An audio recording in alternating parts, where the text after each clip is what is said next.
One last thing I want to play for you. It's you, Ryan Zinke. You were here on December 10th. We were talking about the Venezuela boat strikes, and here's what you had to say at the time. The president has powers, but he doesn't have unlimited powers.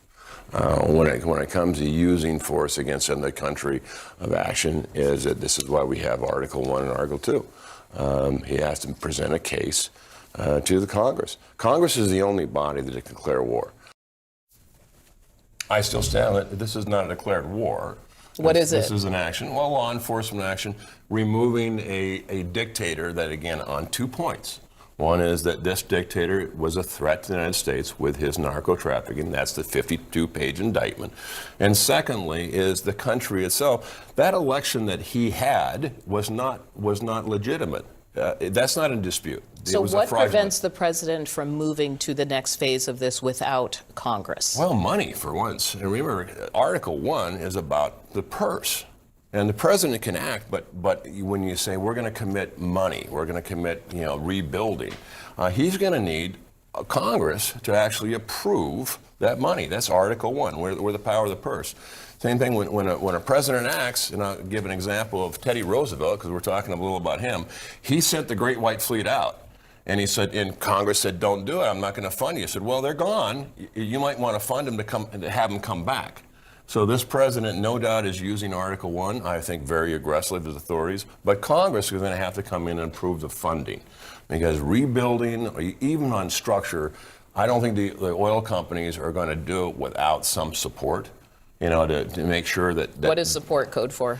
Well, all right, you got to have protection. I don't think Chevron or one of the big companies. Is that code for people? Well, people and resources. Okay. And no doubt resources. That's expensive. It's expensive to keep a carrier battle group sitting in the Caribbean.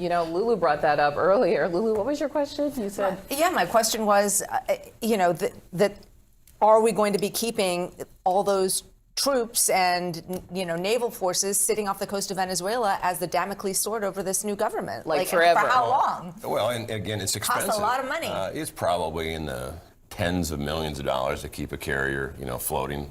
Just gasoline and fuel alone is a lot. But again, it goes back to the president has to faithfully execute the duties of his office, and Congress is the power of the purse. So the president can't act. Are you going to ask the president to come to Congress? Well, here's I think in a larger view what's occurring is that fraud, waste, and abuse is never congressional intent. So the president in the first quarter, his first year, has gone after fraud, waste, and abuse very aggressively. Now, if the intent of the Congress is clear and the president doesn't execute that, then we're going to have a constitutional issue between Article 1 and Article 2. Remember, the job of Article 2 is to faithfully execute the law. I need you to translate for my mom. Are you going to ask the administration I to come to the Congress for war powers? Or is this whole fraud conversation about the other places they'll get the money from? I sit on appropriations, and I think the administration has to ask and request funding for it because it is expensive, and he doesn't have the authority to move funds back and forth freely. So okay. Hold on 1 second. Sabrina has a question. He has to present a case. What's the plan? I think we're all looking at, all right, Maduro's gone. He's not coming back.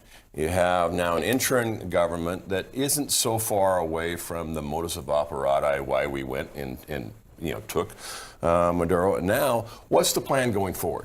How are we going to reshape a democracy, a prosperous democracy in Venezuela? And what are the steps along the way?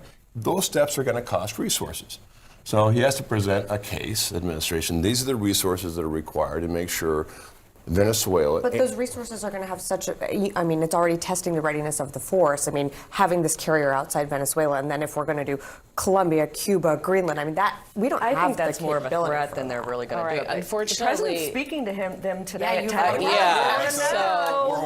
Ryan Zinke stays in this group chat. Okay, we're going to bring you back because we want to know.